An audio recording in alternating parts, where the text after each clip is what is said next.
Hi, Gabe. How are you doing today? Hi, I'm doing good, Miss Angel. How are you? Good. Thank you for joining in. I know it's telehealth, and so I appreciate you being present for a session today. And I wanted to kind of start off by seeing or checking in on how you feel like things have been going since our last session for you. Yeah, since our last session, I've spent a lot of time with family and friends. I've made a trip home, and so I felt a lot of anxiety. And honestly, I was pretty eager to get to meet with you tonight because I've have so much bottled up anxiety from the last week. So Yeah, that does sound like sometimes, being around family can be hard. And I'm glad to hear that you are aware of your feelings. And do you feel like anything during that time was helpful for you to keep your anxiety from getting worse? yeah, I think that I've worked on some of the breathing techniques that we talked about last time. Some of the deep breathing, I think you called it like the diaphragmatic breathing or something like that, has been really helpful. I've taken time to step aside, to remove myself from all the craziness that has been happening, and then taken some time to breathe, and that has centered me and made me feel like I can at least get it over with. You know what I mean? Yeah. Oh, I'm so happy to hear that. So, putting some things in action. Well, today the goal, and we kind of talked about this in the last part of last session, but is going to be to kind of increase self-awareness through kind of understanding your culture values, your family values, where that lies for you, and with that, be able to increase that awareness of your feelings and responses to that. So if that still sounds good, we'll go ahead and do our activity today.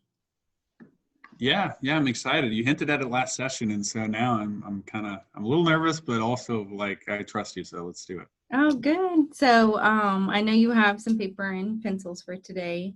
And what we're going to start with is just using your paper to draw a circle in the middle and try to have it take up as much of the piece of paper as you can. And Okay. I'll be doing it as well so you can kind of see what that looks like. Hopefully it's dark enough for you. So just a circle in the paper. I And didn't do a very oh like no, that's strict, great. Yes.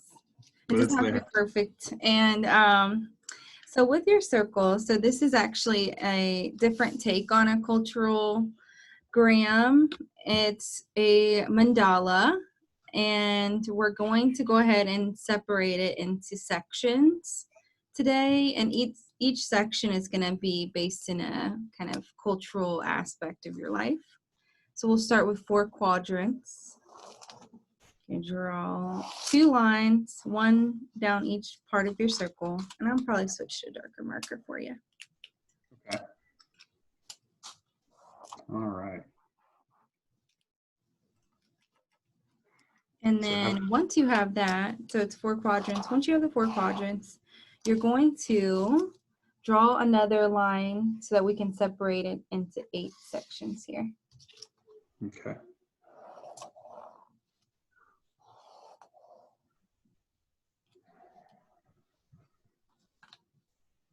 And each section is, like I said, an aspect. And so for the first one, it's going to be ethnicity. And the next one will be values and beliefs. And if it helps, I'm writing the titles kind of on the sections.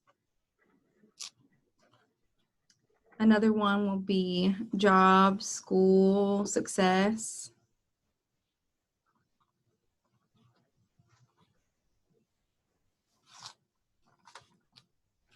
And we're going to start with just parts of our mandala today. And if we have time, we can definitely add to it. But this is a process. So increasing our understanding of ourselves can take a little bit of time. So we'll start there. We'll see how it goes. And if we want to add to it, we definitely can. And so what I would like you to do is I'm going to play some music, and I want you to kind of write down some of yourself that you feel fits into those three categories. So, if you know about your ethnicity, where you're from, your origin, that would be in that box. Then, values and beliefs, what you hold near and dear to your heart or value, and what you don't value, what you believe in, what you don't believe in. And then same with job and success. What do you see as success? Does that sound like something manageable? Yeah, yeah, I think that's manageable. So I'll go ahead. I'll start with the ethnicity one, and Right. I might draw some pictures too, because sometimes I'm better at that than That actually. was actually, that's great, because that was my next suggestion would be once you have it written, we'll use a descriptor next to it. But if it helps to just use a symbol first, that is even better. Okay, okay, sounds good. I'll probably do a little bit of both. And whenever you're ready, no rush, you just let me know and we'll kind of move through it. Okay.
Okay, I think I'm ready.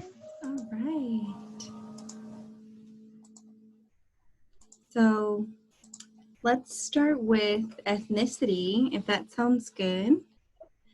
And if you're open to kind of sharing with me what you wrote down or what images you drew for that. Yeah, so I'm not the best artist, but I did my best, and then I drew. I did words as well. So I have the whole circle, and then I chose these three to start with the ethnicity and the other ones. And so in the ethnicity box, I started off by drawing a picture of a saltine cracker because I thought that would be funny. Um, and then a tub of vanilla ice cream because I think of myself as kind of vanilla and boring and like, kind of run of the mill, kind of Southern white guy, I think, as far as my ethnicity. I don't know a lot about my family background. And so I don't spend a lot of time thinking about my ethnicity or my culture. And, I think it's really important to be aware of the culture of other people. But with myself, I don't spend a lot of time or place a lot of importance on that. And so I wrote Southern American, Caucasian. I'm not even sure if I really know what ethnicity means, but that's kind of what I put in that little piece of the pie. That's great insight in terms of understanding some of some of where you lie, and that is rural. I heard rural heritage, and you have a desire to know more about what your ethnicity is, where your origins lie. And then I also heard a little bit about some possible underlying desire to have some more diversity in yourself, that you see it in others, but maybe feel like your ethnicity is vanilla, as you put it. Does that sound reflective of what you're saying? Yeah, I mean, I think because I'm around it so much, maybe that makes it seem less interesting, you know. And I've always kind of felt like I wanted to leave the South. I wanted to go to a city, and cities seem to be more diverse. And so that's kind of what I've always, that's always been kind of a marker of like something being interesting and worthy of obtaining that. So like cities check that box for me, and I've always wanted to leave the South and go, but I can't because of my job and because of my family. And so I feel, I don't know, like stuck in a way. I feel stuck and I feel boring. Can you tell me a little bit about why you feel being in the South makes you feel stuck? Well, I don't know. I've always felt like living in the South, like I never wanted to be characterized as like a redneck, right? Or like a hillbilly. And there's just so much negativity associated with the South that I honestly have a hard time finding any positives. And that is a part of my identity, right? It's something that I don't talk about very often, but it's something that is part of me and where I'm from. And I'm like, I don't know, like embarrassed by it, I guess. Does that make any sense? It does, and thank you. So, for your ethnicity um, piece of your mandala, I encourage you to think about anybody else in your family, including yourself if you feel that way, that fits into that category of like redneck. And maybe as you're identifying anybody in your family that might fit that for you, make note of how that makes you feel. Yeah, definitely. I mean, as you say that, I can think of a lot of family members that I love and I would never call vanilla or boring, but they're kind of redneck, I guess. But also interesting, there's depth to them, I guess. You So know. another interesting piece is that we often associate color with our ethnicity, and there are some opportunities there for you if you wanted, and we can look into that later on in another session too, for what country. So an ethnicity would be more about what country you're from or what demographic area your family has come across from. So that's another piece that we can look further into if that would be helpful with you for you. Yeah, so like my family's kind of ethnic background, is that what you mean as far as like the country of origin with my family? Yeah, so that's more of ethnicity, but I think that what you're bringing up is some great insight too, as far as values, and and how you feel being white is presented for you. And so that's something that could be helpful too, is looking, if we do have time later, to see what types of origins in your family too. Um, Yeah, I would like that very much. I mean, it obviously I put some kind of like white symbolism in a way down. I guess I didn't really realize that I did that. But yeah, I think that's worth exploring. It's Absolutely. very it's insightful when you're able to see beyond some aspects. So I look forward to exploring that with you. And I did make note too that and wanted to ask you what you feel like is the what you feel like redneck is. What are the characteristics for that for you? I mean, I think that number one is like closed-mindedness. I mean, that's the first thing that jumps to mind, I guess. Mhm. I know that there's a lot of stereotypes, not as much as like the blue collar comedy days of Jeff Foxworthy and Larry the Cable Guy and all that kind of stuff, but like, yeah, I think closed-mindedness is number one on there. Um, and just kind of being from a certain location, like a certain demographic, a certain geography. Um, and that's something that like I feel like too in high school there were a lot of cliques, right? And because I grew up in the rural South, one of those cliques was the rednecks. Like there was a whole group of rednecks. There was a lot of cliques, I think, in high school that maybe a lot of other high schools don't have, or maybe don't experience, or maybe they do. I don't know. But in my high school, we had the rednecks, and I was not a part of that clique. And I felt like we didn't get along. I'd almost go so far as to say it's like I hated them. Part of the reason I think I hated them was because they reminded me of my family in a Mhm. way. I mean, which I know it sounds crazy, but I feel like I saw a lot of family members that I don't like, that I don't agree with, and a lot of the people that I went to school with, So, and I oh, hated them for sorry. that. So if we were to look at your family, are there specific people? So if we were to look at your mom and dad in terms of that value, do you feel like one parent or the other holds that a little bit more with the Well, closed-mindedness or? I mean, I guess if I have to really dig deep and think about it, I see that mostly in like my stepdad growing up. I mean, redneck would be the number one descriptor that I would give to describe him. And he sucks. He's awful. But my mom, I wouldn't. I mean, my mom's Southern. My mom is, kind of Southern Eastern Kentucky kind of lady, but she's also really smart and she's done a lot for herself, and she's really, it's inspiring to kind of see, I think, her story and everything that she's done. And I've always, trusted her a lot and kind of really relied on her for a lot.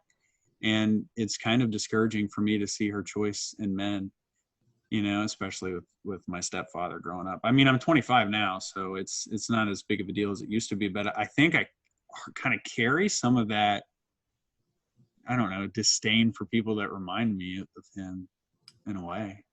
Does that And sound just ridiculous? not at all.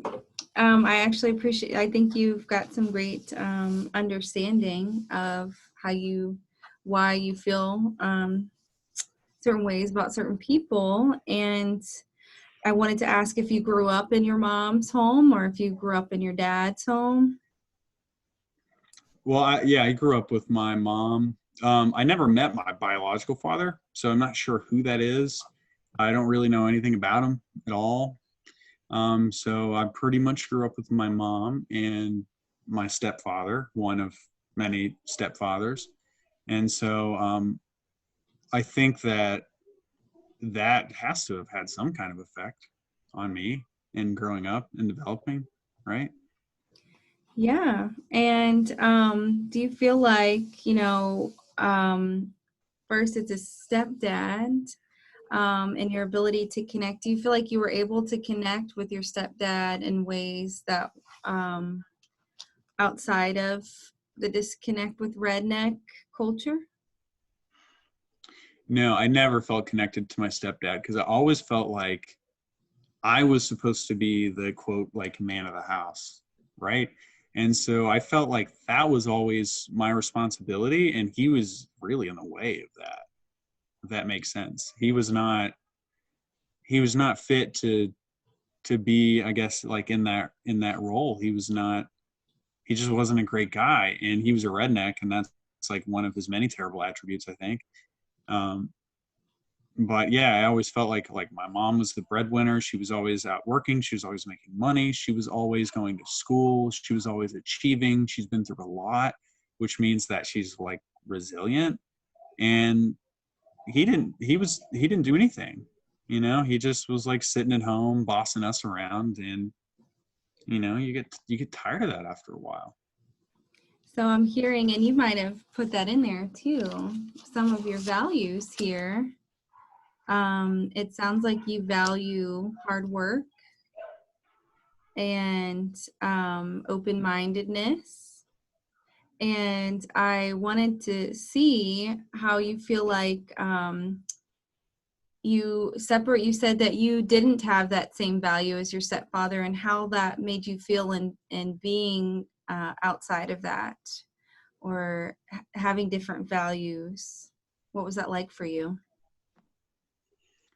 Um, well, for me, I felt like I guess I just always thought of it as temporary. Like I haven't had much permanence in my life. And so I kind of just saw the whole, I mean, it was a marriage, but I kind of saw the whole thing as like, well, this will end soon, right? Like, it's like, this is just a phase or something.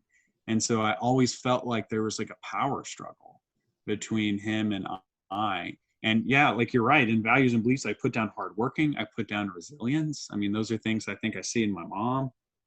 I certainly wouldn't put down redneck. Like I certainly wouldn't put down anything like that. I mean, any of the values that I would attribute to him. And so yeah, I mean, I think in many ways, and I don't know, maybe a lot of my values and beliefs that I hold now are things that I've seen growing up in people that I respect. Obviously not my stepdad because he sucks, but you know. When you talk about some other people in your life that you found share values with you, who do you feel like that might be for you? I think that I probably have the most in common with my grandmother, which I mean, my mom and I have quite a bit in common, but she also makes poor decisions, evidenced by the fact that she's with the stepdad, right? So he sucks. That means that she obviously made a poor decision there, but that's, you know, that's okay. I love her and she's a hard worker and she's resilient and I love those qualities about her. But I think the person that I relate to the most or I share the most values with is my grandmother, I think. Her and I have always been really close. And I think what I love the most about her is her, I guess like her empathy, the kind of unconditional love that she has and that she exhibits. I feel like there's no thing I could do that would make her love me any less, you know? That's wonderful that you have that support in your life. And sounds like she has a different value, like you said, than stepdad in terms of having compassion and empathy for others. And um, how do you feel like how do you feel like being a part of that, or having her, has affected your relationships now, maybe with your fiance or your wife, your friends? Yeah, well, I think I've tried to emulate that in a lot of ways. I think I've tried to be that, to be what she is and kind of the qualities that she has. I would really, really hope somebody that knows me could say that they see that in me, that they think of me as somebody who's empathetic and non-judgmental and who like can love you unconditionally no matter what. I really value that in her and I hope that like some of that has been instilled in me. But that's part of the reason I think that I decided to come to therapy is that I don't see that anymore. I don't see those qualities that I want to see.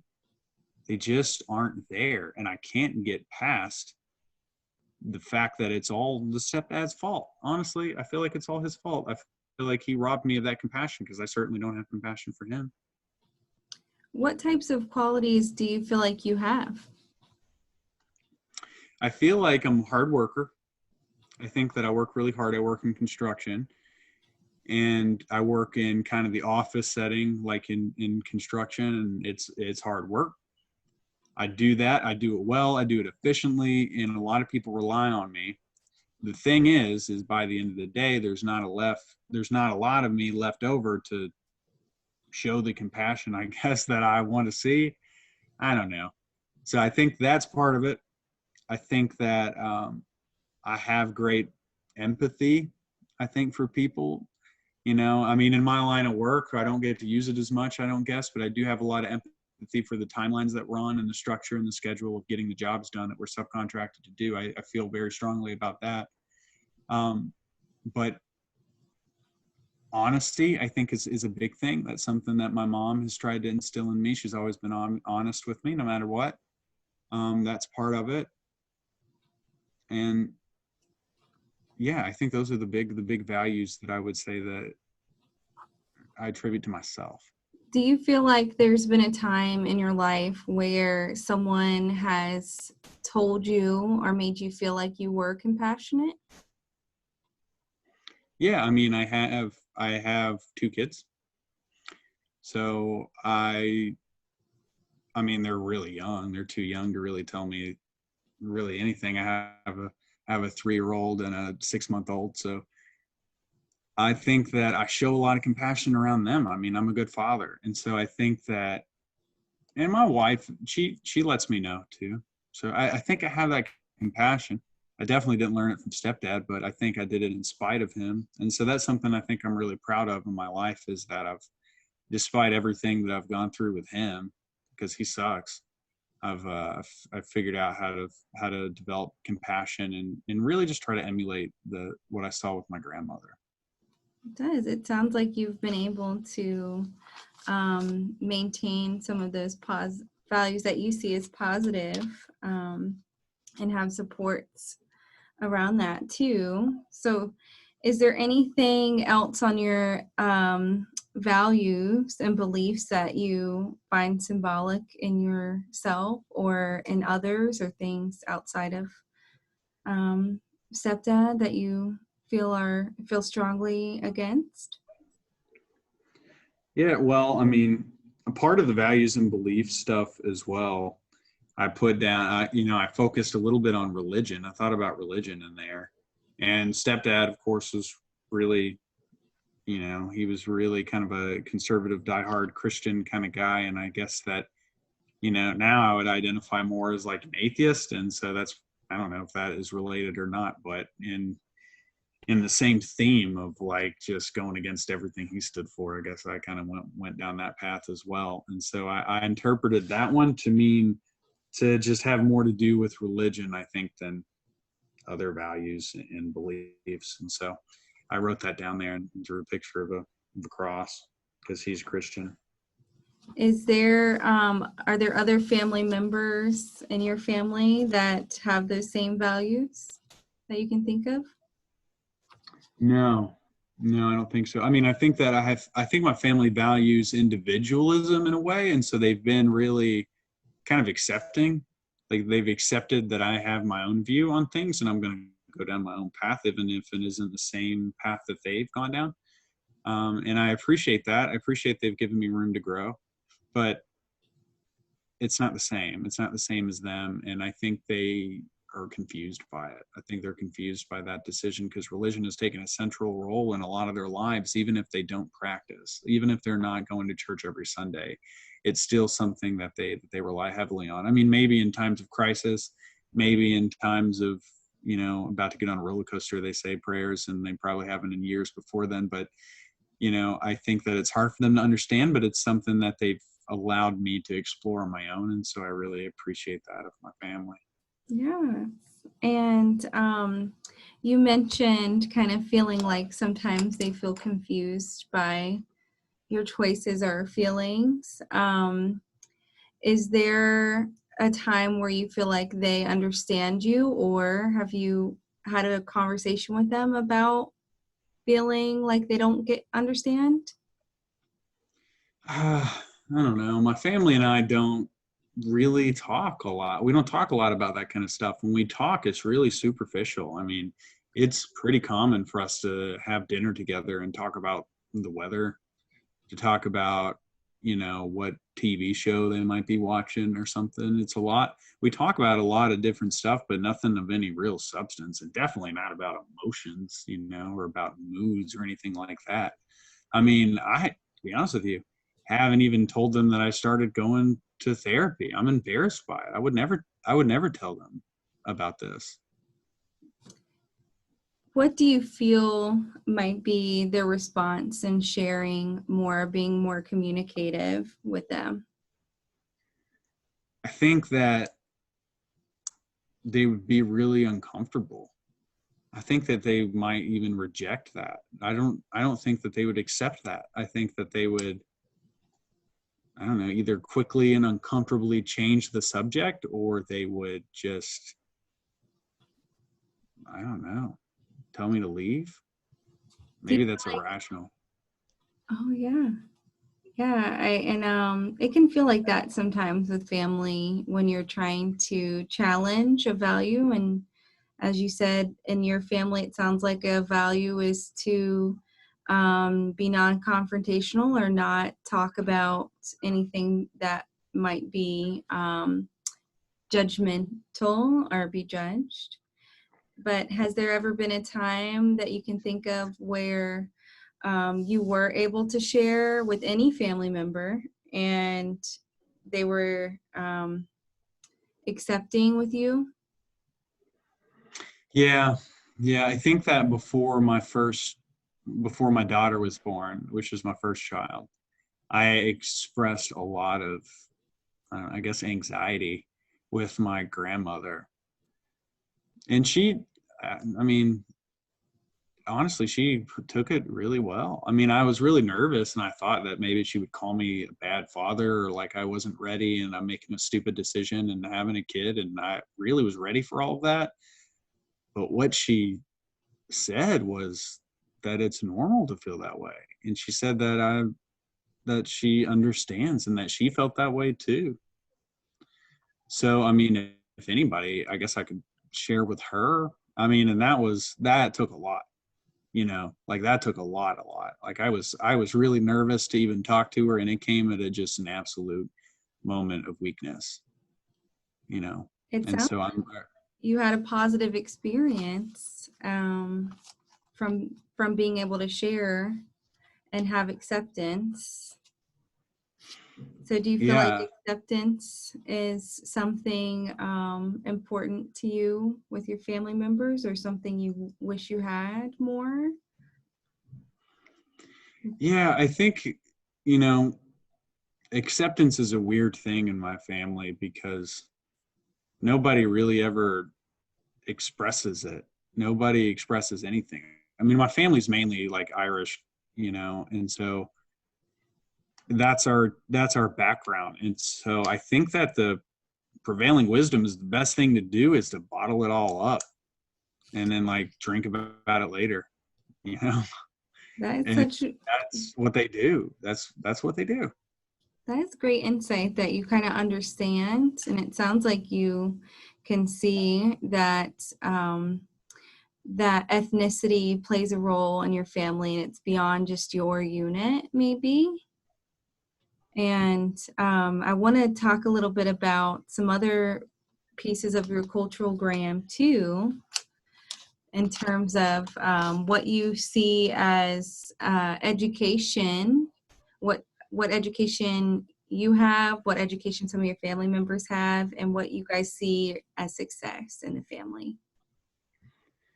Well, in my family, success is just having is getting a job where you can support your family. And in my culture, in my family, the man is typically the breadwinner. Like the man, I mean, that's like a lot of the reason I didn't have a lot of respect for my stepdad is because he didn't work, and my mom did all of it.